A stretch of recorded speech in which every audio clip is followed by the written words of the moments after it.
सञ्चालक समितिका सदस्यज्यूहरू, नेपाल राष्ट्र बैंकका मेरा सहयोगी कार्यकारी निर्देशक साथीहरू, टेलिभिजन मार्फत प्रत्यक्ष रूपमा हेरिरहनुभएका समस्त आदरणीय दर्शकवृन्दहरू र मिडियाका साथीहरू, आदरणीय महिला तथा सदनवृन्द। नेपाल राष्ट्र बैंकको सञ्चालक समितिले 2078-79 को मौद्रिक नीति स्वीकृत गरेको छ। म उक्त मौद्रिक नीतिका प्रमुख बुँदाहरू यहाँ पढ्ने अनुमति चाहन्छु। कोभिड-19 महामारीबाट मानव जीवन र आर्थिक गतिविधि प्रभावित भइरहेको परिवेशमा आर्थिक वर्ष 2078-79 को मौद्रिक नीति तर्जुमा गरिएको छ। अर्थतन्त्रमा महामारीको असर न्यूनीकरण गर्न अवलम्बन गरिएका नीतिगत पहलहरूले गर्दा आर्थिक क्रियाकलाप सञ्चालनमा महत्त्वपूर्ण सहयोग पुग्नुका साथै समष्टिगत आर्थिक तथा वित्तीय स्थायित्व कायम भएको छ।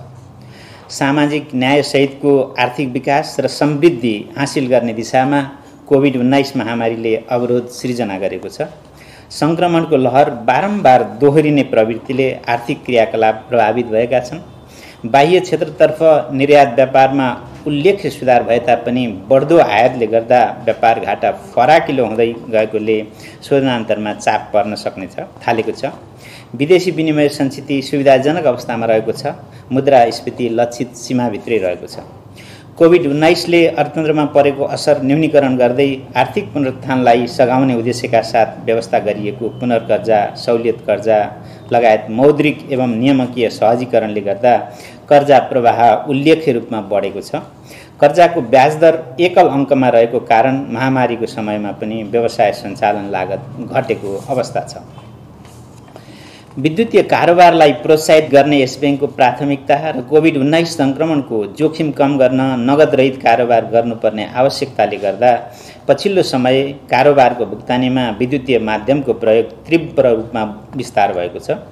खुद्रा पसल, थोक व्यापार, डिपार्टमेन्टल स्टोर र पुँजी बजारमा समेत विद्युतीय कारोबारको विस्तार भएको छ। यसबाट भुक्तानी प्रणालीको विकास र आधुनिकीकरणमा सहयोग पुग्नुका साथै वित्तीय पहुँच बढ्दै गएको छ।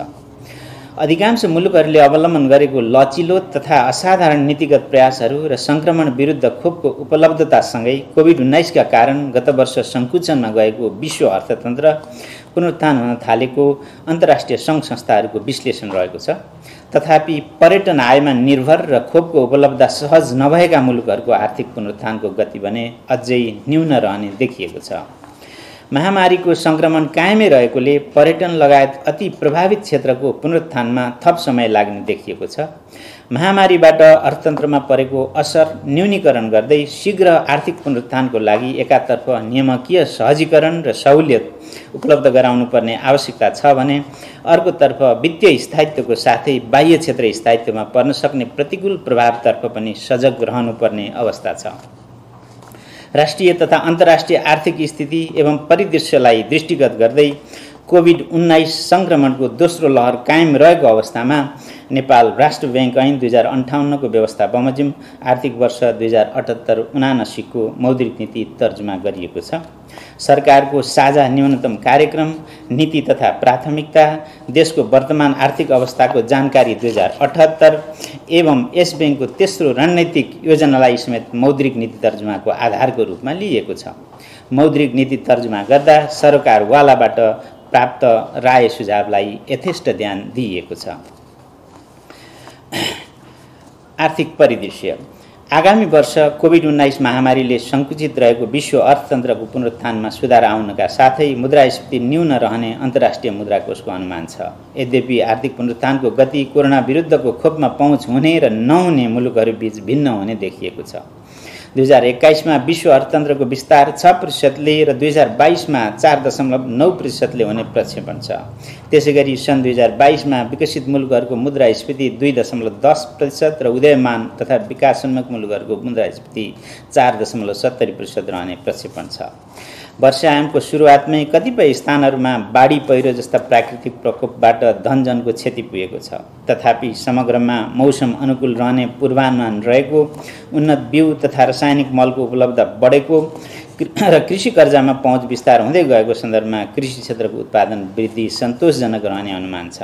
त्यसैगरी आर्थिक वर्ष 2078-79 नेपालमा कोभिड-19 विरुद्ध खोप उपलब्ध भई उद्योग र सेवा क्षेत्रमा सुधार आउने अपेक्षाको आधारमा आर्थिक वृद्धि सुधार हुने आकलन रहेको छ।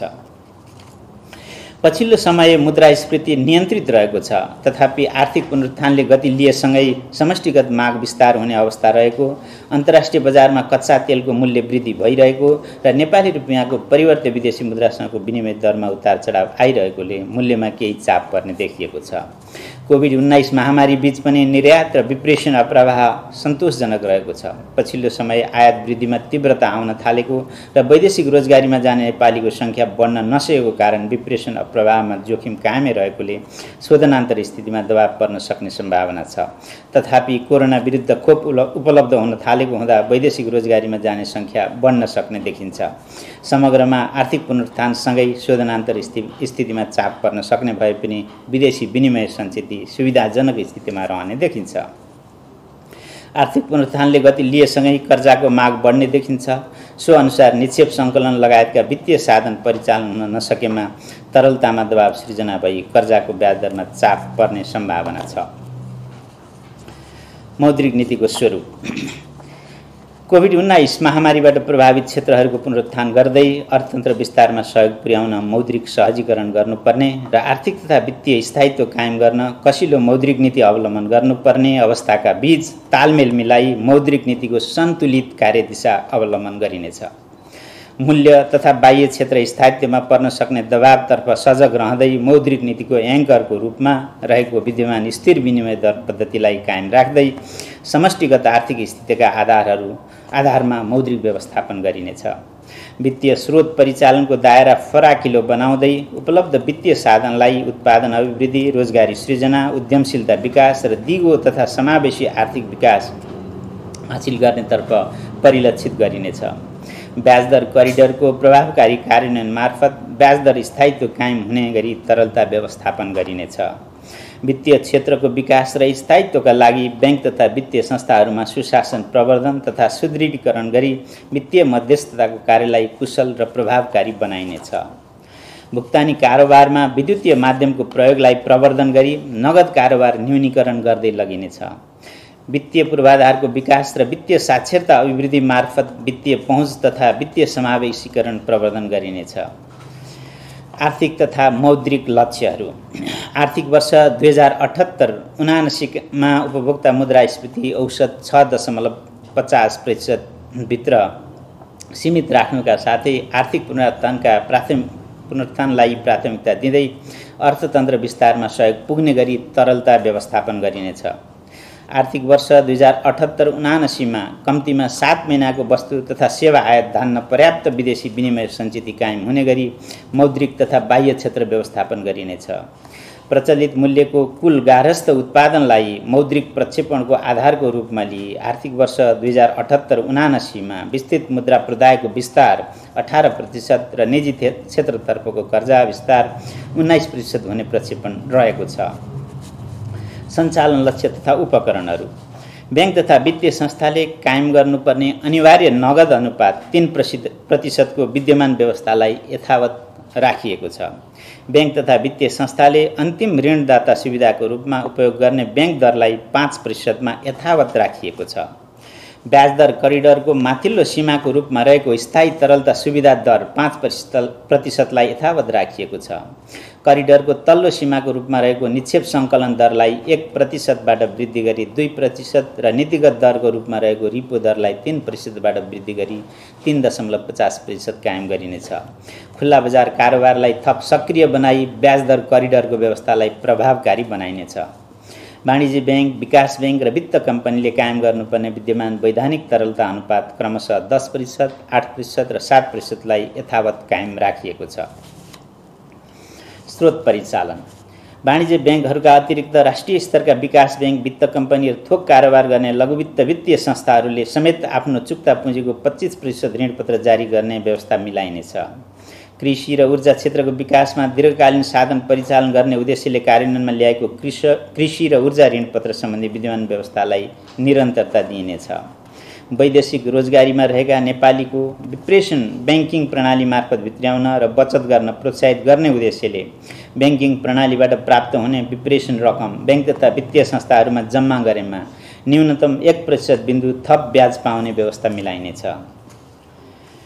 वाणिज्य ब्याङ्कहरूले कृषि, ऊर्जा र लघु घरेलु साना एवं मझौला उद्यमका क्षेत्रमा रु 1 करोडभन्दा कम रकमका कर्जा प्रवाह गर्नुपर्ने 15% को न्यूनतम अनुपातको विद्यमान व्यवस्थालाई निरन्तरता दिएको छ। कृषि, लघु तथा घरेलु क्षेत्रमा कर्जा प्रवाहलाई थप प्रोत्साहित गर्न गाउँपालिका तथा नगरपालिकाको सरकारी कारोबार सञ्चालन गर्ने वाणिज्य ब्याङ्कका शाखाहरूमा कृषि, लघु तथा घरेलु कर्जा सम्बन्धी फोकल डेस्कको स्थापना हुने व्यवस्था मिलाइनेछ। ब्याङ्क तथा वित्तीय संस्थाहरूले प्रवाह गर्ने विपन्न वर्ग कर्जा सम्बन्धी विद्यमान व्यवस्थामा आवश्यक परिमार्जन गर्दै यस्तो कर्जा लघु, घरेलु, साना तथा मझौला उद्योग व्यवसाय सम्बन्धी कर्जामा क्रमशः समायोजन गर्दै लगिनेछ। विपन्न वर्ग कर्जा। कोभिड-19 को कारण पर्यटन क्षेत्रमा रोजगारी गुमाएका व्यक्ति स्वरोजगार हुने गरी व्यवसाय सञ्चालन गर्न प्रवाह हुने रु 15 लाखसम्मको कर्जा विपन्न वर्ग कर्जामा गणना गर्न सकिने व्यवस्था मिलाइनेछ। ऋणी स्वयं स्वरोजगार हुने गरी सवारी साधन खरिद गर्न प्रवाह हुने रु 25 लाखसम्मको कर्जालाई विपन्न वर्ग कर्जामा गणना गर्न सक्ने व्यवस्था मिलाइनेछ। महिला उद्यमीद्वारा लघु उद्यम तथा स्वरोजगारमूलक व्यवसाय सञ्चालन गर्न परियोजनाको दित्तमा प्रवाह हुने रु 20 लाखसम्मको कर्जालाई विपन्न वर्ग कर्जामा गणना हुने व्यवस्था गरिनेछ। यस्तो कर्जाको अनिवार्य रूपमा बिमा गर्नुपर्ने व्यवस्था मिलाइनेछ। वास्तविक कृषि व्यवसायीलाई रु 20 लाखसम्म कृषि व्यवसाय सञ्चालन गर्न परियोजनाको दित्तमा प्रवाह हुने कर्जालाई विपन्न वर्ग कर्जामा गणना गर्ने व्यवस्था गरिनेछ। यस्तो कर्जाको अनिवार्य रूपमा बिमा गर्नुपर्ने व्यवस्था मिलाइनेछ। सहुलियतपूर्ण कर्जा। उत्पादनशील अर्थतन्त्र निर्माणका लागि उत्पादन अभिवृद्धि, रोजगारी सृजना र उद्यमशीलता विकास गर्न नेपाल सरकारको सहुलियतपूर्ण कर्जाका लागि ब्याज अनुदान सम्बन्धी एकीकृत कार्यविधि अनुरूप सहुलियतपूर्ण कर्जा कार्यक्रमको प्रभावकारी कार्यान्वयन गरिनेछ। पुनर्कर्जा। कोभिड-19 महामारीबाट प्रभावित उद्योग व्यवसायको शीघ्र पुनरुत्थानको लागि कार्यान्वयनमा ल्याइएको पुनर्कर्जाको विद्यमान व्यवस्थालाई निरन्तरता दिँदै गत आर्थिक वर्षमा व्यवस्था गरिएको पुनर्कर्जा रकमको अधिकतम सीमा नघट्ने गरी पुनर्कर्जा सुविधा उपलब्ध हुने व्यवस्था मिलाइनेछ। पुनर्कर्जा सुविधा उपलब्ध गराउँदा लघु, घरेलु, साना तथा मझौला उद्यम व्यवसायलाई प्राथमिकता दिइनेछ। कोभिड-19 महामारीका कारण सङ्कटग्रस्त उद्योग, पर्यटन व्यवसाय, सञ्चार, यातायात, पार्टी प्यालेस, व्यायामशाला, सिनेमा तथा मनोरञ्जन उद्योग लगायतका व्यवसाय पुनरुत्थानको लागि व्यवसाय निरन्तरता कर्जा कार्यक्रमको प्रभावकारी कार्यान्वयन गरिनेछ। कर्जा अवधि थप पुनर्संरचना तथा पुनर्तालिकीकरण। कोभिड-19 महामारीले समग्र अर्थतन्त्रमा पारेको प्रभाव समेतलाई मध्यनजर गरी ब्याङ्क तथा वित्तीय संस्थाहरूले कर्जा प्रदान गरेका ऋणी, फर्म, कम्पनी वा संस्था लगातार 2 वर्षसम्म खुद नोक्सानीमा रहेमा सूक्ष्म निगरानी वर्गमा वर्गीकरण गर्नुपर्ने विद्यमान व्यवस्थालाई परिवर्तन गरी लगातार 3 वर्षसम्म खुद नोक्सानीमा रहेमा मात्र सूक्ष्म निगरानी वर्गमा वर्गीकरण गर्नुपर्ने व्यवस्था गरिनेछ। ब्याङ्क तथा वित्तीय संस्थाहरूले कर्जा प्रवाह गरेका ऋणीहरूमध्ये कोभिड-19 को कारण वित्तीय अवस्था तथा नगद प्रवाहमा नकारात्मक असर परेका ऋणीहरूलाई ब्याङ्क तथा वित्तीय संस्था स्वयंले विश्लेषण गरी किस्ता रकम घटाई भुक्तानी अवधि थप गर्न सकिने व्यवस्था गरिनेछ। निषेधाज्ञा अवधिको 2078 आषाढसम्म भुक्तानी गर्नुपर्ने EMI, EQY वा अन्य सामा ब्याज भुक्तानी गर्न नसकेका ग्राहकहरूको वित्तीय स्थिति ब्याङ्क तथा वित्तीय संस्थाले स्वयं मूल्याङ्कन गरी 2078 पुष मसान्तसम्म भुक्तानी म्याद थप गर्न सक्ने व्यवस्था गरिनेछ। कोभिड-19 महामारीबाट अति प्रभावित क्षेत्रमध्ये होटल, ट्राभल, ट्रेकिङ र हवाई सेवा लगायतका बाह्य पर्यटकमा निर्भर रहनुपर्ने व्यवसायी ऋणीको हकमा अन्तर्राष्ट्रिय भ्रमण सहज भई यथेष्ट रूपमा पर्यटकको आगमन हुने अवस्था नदेखिएको हुँदा त्यस्ता ऋणीको वित्तीय अवस्था विश्लेषण गरी आवश्यकता अनुसार 2079 आषाढ मसान्तसम्म पाक्ने ब्याज छुट्टै हिसाबमा राख्ने व्यवस्था गरिनेछ। यस्तो रकममा थप हर्जना र पेनल ब्याज नलाग्ने व्यवस्था मिलाइनेछ। कोभिड-19 महामारीबाट अति प्रभावित क्षेत्रमध्ये रेस्टुरेन्ट, पार्टी प्यालेस, सार्वजनिक यातायात, शिक्षण संस्था र मनोरञ्जन व्यवसायका ऋणीले 2078 पुससम्म भुक्तान गर्नुपर्ने सामा तथा ब्याज दायित्वको समयावधि 1 वर्षसम्म थप गरी कम्तीमा 4 किस्तामा भुक्तानी गर्न सक्ने व्यवस्था गरिनेछ। यो व्यवस्था कोभिड-19 महामारीका कारण नगद प्रवाह अवरुद्ध भएका लघु, घरेलु, साना तथा मझौला व्यवसायमा समेत लागू हुनेछ। कोभिड-19बाट अति प्रभावित पर्यटन, चलचित्र, पार्टी प्यालेस, सार्वजनिक यातायात तथा शिक्षा क्षेत्रमा प्रभावको कर्जा बैंक तथा वित्तीय संस्थाले मूल्याङ्कन गरी 2078 पुस मसान्तसम्म पुनर्संरचना तथा पुनर्तालिकीकरण गर्न सक्ने व्यवस्था मिलाइनेछ। कोभिड-19बाट अति प्रभावित सार्वजनिक यातायात सञ्चालन, मर्मत समारोहका लागि बैंक तथा वित्तीय संस्थाले प्रति सवारी साधन रु 2 लाखसम्म थप कर्जा प्रदान गर्न सक्ने व्यवस्था मिलाइनेछ। बैंक तथा वित्तीय संस्थाहरूले 2079 असार मसान्तसम्म कर्जा निक्षेप अनुपात अधिकतम 90% कायम गर्नुपर्ने व्यवस्था गरी विद्यमान कर्जा स्रोत परिचालन अनुपात CCD रेसियो सम्बन्धी व्यवस्था खारेज गरिनेछ। पुँजी कोष र पुँजी कोषको अङ्गको रूपमा रहेका ऋणपत्र बाहेकका ऋणपत्र र सापट्टिलाई उपरोक्त बमोजिमको कर्जा निक्षेप अनुपातमा समायोजन गर्न सकिने व्यवस्था गरिनेछ। बैंक तथा वित्तीय संस्थाले रु 1 अर्बभन्दा बढीको कर्जा लगानी गर्दा अनिवार्य रूपमा स्वायत्तीकरणमा जानुपर्ने व्यवस्था रहेकोमा त्यस्तो सीमा वृद्धि गरी रु 2 अर्ब पुर्याइनेछ। ब्रडब्यान्ड प्रवर्धन गरी सर्वसाधारणमा इन्टरनेट पहुँच पुर्याउने गरी दुर्गम स्थानमा सेवा पुर्याउने इन्टरनेट सेवा प्रदायक संस्थाहरूलाई विशेष पुनर्कर्जा उपलब्ध गराइनेछ। वाणिज्य ब्याङ्कहरूले 2078 आषाढ मसान्तमा कायम गर्नुपर्ने गरी तोकिएको क्षेत्रगत कर्जा अनुपात कोभिड-19 को असरलाई दृष्टिगत गरी 2079 आषाढ मसान्तसम्मको लागि तोकिएको कर्जा अनुपात एकमुष्ट रूपमा पूरा गरे हुने व्यवस्था गरिनेछ।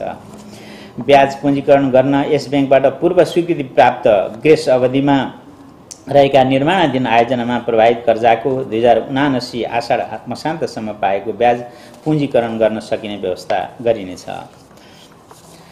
फलफुल, मसला, जडीबुटी लगायतका दीर्घकालीन कृषि परियोजनामा प्रभाव हुने कर्जाको ग्रेस अवधिमा पाकेको ब्याजलाई बैंक तथा वित्तीय संस्थाले पुँजीकरण गर्न सक्ने व्यवस्था मिलाइनेछ। नेपाल सरकारबाट महामारी जन्य रोगको उपचारको लागि मान्यता प्राप्त खोप उत्पादन गर्ने उद्योग स्थापना गर्न बैंक तथा वित्तीय संस्थाहरूबाट आधार दरमा कर्जा उपलब्ध हुने व्यवस्था मिलाइनेछ। बैंक तथा वित्तीय संस्थाहरूबाट शेयर धितोमा प्रभाव हुने मार्जिन प्रकृतिको कर्जामा तोकिएको विद्यमान कर्जा धितो मूल्य अनुपात यथावत कायम गरिएको छ।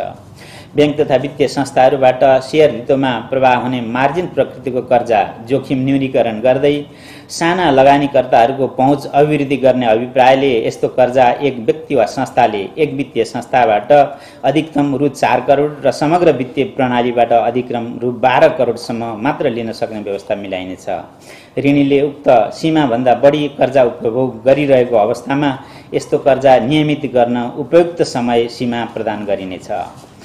विद्युतीय सवारी साधन खरिदको लागि कायम गरिएको कर्जा धितो अनुपातको विद्यमान सीमा यथावत कायम राख्दै यस्ता सवारी साधनको लागि आवश्यक चार्जिङ स्टेसन स्थापनाको लागि प्रभाव हुने कर्जामा पुनर्कर्जा उपलब्ध हुने व्यवस्था मिलाइनेछ। अस्पताल नभएका स्थानीय तहमा 100 बेडसम्मको अस्पताल स्थापना गर्न बैंक तथा वित्तीय संस्थाहरूबाट सहज रूपमा कर्जा प्रभाव हुने व्यवस्था मिलाइनेछ। प्राविधिक तथा व्यावसायिक तालिम प्रदान गर्ने संस्थाहरूलाई बैंक तथा वित्तीय संस्थाहरूबाट सहज रूपमा कर्जा उपलब्ध हुने व्यवस्था मिलाइनेछ। बैंक तथा वित्तीय संस्थाहरूको पुँजीको आधार दरिलो बनाई जोखिम वहन क्षमता सुदृढ तुल्याउन बैंक तथा वित्तीय संस्थाहरू एक आपसमा स्वस्फूर्त रूपमा गाभिने तथा प्राप्ति प्रक्रियामा सहभागी हुन थप प्रोत्साहित गरिनेछ। बैंक तथा वित्तीय संस्थाहरूले कायम गर्नुपर्ने कर्जा र निक्षेपको ब्याज दर अन्तरको विद्यमान व्यवस्थालाई यथावत कायम गरिएको छ।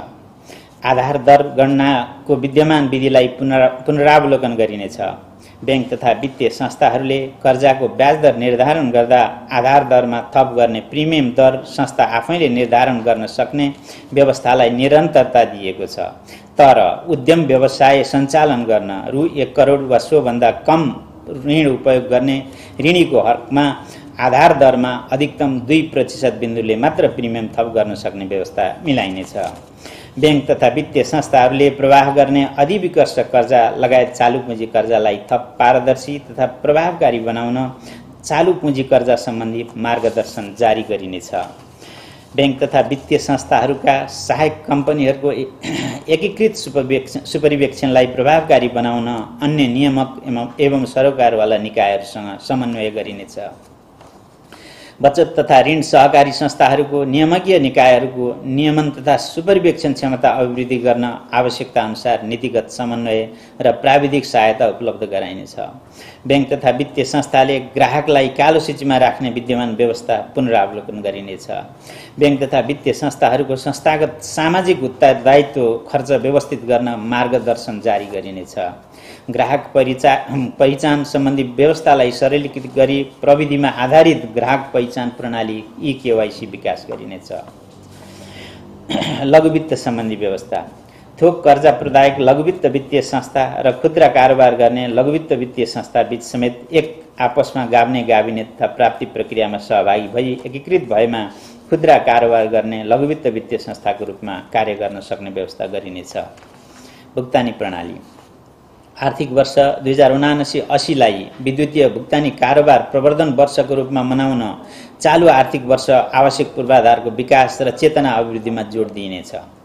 विद्युतीय भुक्तानीका उपकरणहरू बीच अन्तर आबद्धता कायम गर्दै नेपालभित्र हुने भुक्तानी कारोबारहरूको राफसाफ तथा अभिलेखीकरण गर्न र नेपालको आफ्नै भुक्तानी कार्ड प्रयोगमा ल्याउन राष्ट्रिय भुक्तानी स्विच स्थापनाको कार्य सम्पन्न गरिनेछ। विद्युतीय भुक्तानी प्रणालीको समग्र इकोसिस्टमको विकास र प्रवर्धनमा लगानी गर्ने भुक्तानी सेवा प्रदायक तथा भुक्तानी प्रणाली सञ्चालक र सञ्चार सेवा प्रदायक संस्थाहरूलाई विशेष पुनर्कर्जा उपलब्ध गराउने व्यवस्था गरिनेछ। विद्युतीय भुक्तानी कारोबारको प्रवर्धनका लागि विभिन्न माध्यमहरूबाट हुने भुक्तानी कारोबारको सीमा पुनरावलोकन गरिनेछ। विद्युतीय भुक्तानी कारोबारमा लाग्ने शुल्कलाई उपयुक्त स्तरमा कायम गर्न नीतिगत व्यवस्था गरिनेछ। नेपाल सरकारले प्राप्त गर्ने राजस्व र सबै प्रकारका भुक्तानी बैंकिङ तथा विद्युतीय भुक्तानीको माध्यमबाट गर्ने व्यवस्थाको लागि आवश्यक सहजीकरण गरिनेछ। सरकारी कारोबार गर्ने बैंक शाखाहरूले विद्युतीय भुक्तानीका उपायहरू अवलम्बन गरी सामाजिक सुरक्षा भत्ता सम्बन्धित व्यक्तिले सजिलै प्राप्त गर्न सक्ने व्यवस्था मिलाइनेछ। भुक्तानी सेवा प्रदायक र भुक्तानी प्रणाली सञ्चालक संस्थाहरूले 2078 आषाढ मसान्तसम्म गर्नुपर्ने न्यूनतम कारोबार र पुर्याउनुपर्ने ग्राहक सङ्ख्या कोभिड-19 संक्रमणलाई दृष्टिगत गरी 2079 आषाढ मसान्तसम्म पुर्याउनुपर्ने गरी समय थप गरिएको छ। भुक्तानी सेवा प्रदायक तथा भुक्तानी प्रणाली सञ्चालक संस्थाहरूको कारोबारको दायरा बढाई लघुवित्त वित्तीय संस्था र सहकारीका ग्राहक समक्ष समेत विद्युतीय भुक्तानी सेवा पुर्याउन प्रोत्साहित गरिनेछ। साथै नगद कारोबारको विद्यमान सीमालाई बचत तथा ऋण सहकारी संस्थामा समेत प्रभावकारी कार्यान्वयन गर्न आवश्यक समन्वय गरिनेछ। बैंक तथा वित्तीय संस्थाहरूमा कर्जाको आवेदनदेखि स्वीकृति गर्ने सम्मको प्रक्रियालाई विद्युतीय माध्यमबाट हुने व्यवस्थाका लागि सहजीकरण गर्न डिजिटल कर्जा मार्गदर्शन तर्जुमा गरी कार्यान्वयनमा ल्याइनेछ। विश्वमा विद्युतीय मुद्राको प्रयोग तथा सम्भाव्यता अध्ययन भइरहेको सन्दर्भमा नेपालमा समेत केन्द्रीय बैंक विद्युतीय मुद्रा अर्थात् सेन्ट्रल बैंक डिजिटल करेन्सीको सम्भाव्यता अध्ययन गरिनेछ। लघु, साना र घरेलु उद्यम तथा स्टार्टअप प्रवर्धन गर्न डिजिटल बैंकिङको अवधारणा तथा भुक्तानी प्रदायक संस्थाहरूले निश्चित रकमसम्मको लघु कर्जा उपलब्ध गराउन सक्ने व्यवस्थाका सम्बन्धमा आवश्यक अध्ययन गरिनेछ। बैंक तथा वित्तीय संस्थाहरू बाहेकका भुक्तानी सेवा प्रदायक र भुक्तानी प्रणाली सञ्चालक संस्थाहरूले निश्चित सीमाभन्दा बढीको कारोबार र शङ्कास्पद कारोबारको विवरण वित्तीय जानकारी इकाइमा उपलब्ध गराउनु पर्ने व्यवस्था मिलाइनेछ।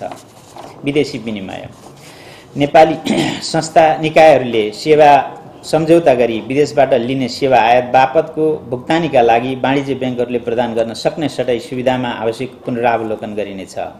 हवाई सेवा प्रदायक संस्थाले तोकिएका कागजातहरूको आधारमा अमेरिकी डलर 25,000 वा सो बराबरको सेवा खरिदको लागि वाणिज्य बैंकबाट विदेशी मुद्रा सटै सुविधा उपलब्ध हुने व्यवस्था मिलाइनेछ।